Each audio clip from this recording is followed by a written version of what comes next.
How a hedgehog might be capable of saving anybody has never been revealed.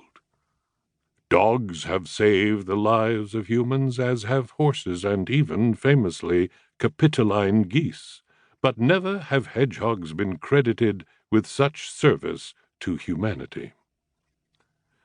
The family came originally from the eastern reaches of Bavaria.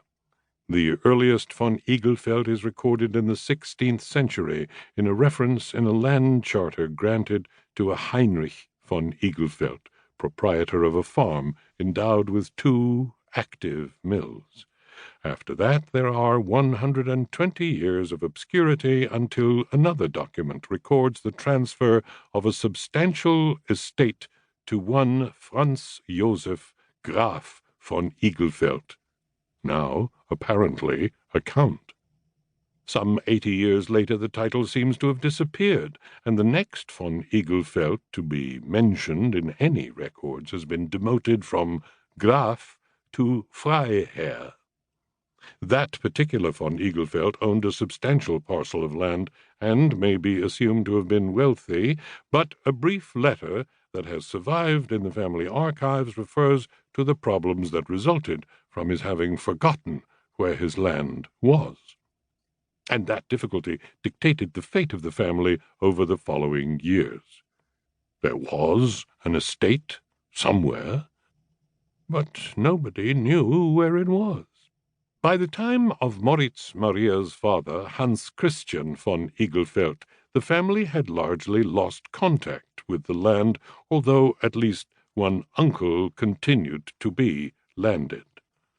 Although the name was suggestive of nobility, the family was now firmly rooted in the professional classes in and around Munich. Hans Christian had been a professor of surgery who wrote a widely used book on the correction of incorrectly set fractures. His brother, Caspar, was an engineer who specialized in designing Archimedes screws. The family had lived in modest comfort, and would have disappeared into the haute bourgeoisie were it not for the unusual name and for their continuing sense that they belonged elsewhere, in rather grander circumstances than those in which they currently found themselves. After completing his school education at a classical gymnasium, Moritz-Maria had enrolled at the University of Heidelberg. It was there that he had first met Florianus Prinzel, the son of a banker, a member of a student corps, and highly popular for his sporting prowess. The relationship between the two young men was very much that of one between scholar, poet, and hero-athlete. Von Igelfeld admired Prinzel for his social ease and his bravery, but realized that he could never match his social and sporting achievements. At that stage, of course, he had had no idea that years later they would find themselves as close colleagues in the Institute of Romance Philology at the University of Regensburg. Nor would he have imagined that the friendship between them would be very much resented by another colleague, Professor Dr. Detlef Amadeus Unterholzer, who came from an obscure potato-growing family and who had long been envious of von Igelfeld's noble background.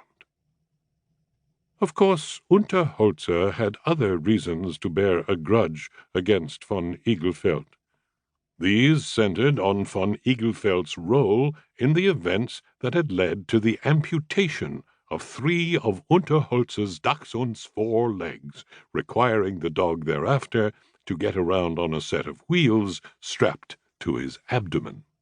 That incident was still occasionally referred to by Unterholzer in an unmistakably resentful tone, prompting von Igelfeld to change the subject as quickly as possible whenever any mention was made of Dachshunds. After Heidelberg, von Igelfeld had undertaken doctoral studies at the University of Regensburg. The subject of his doctoral thesis was linguistic shifts in the Portuguese language, with special reference to their occurrence in Brazil and Goa.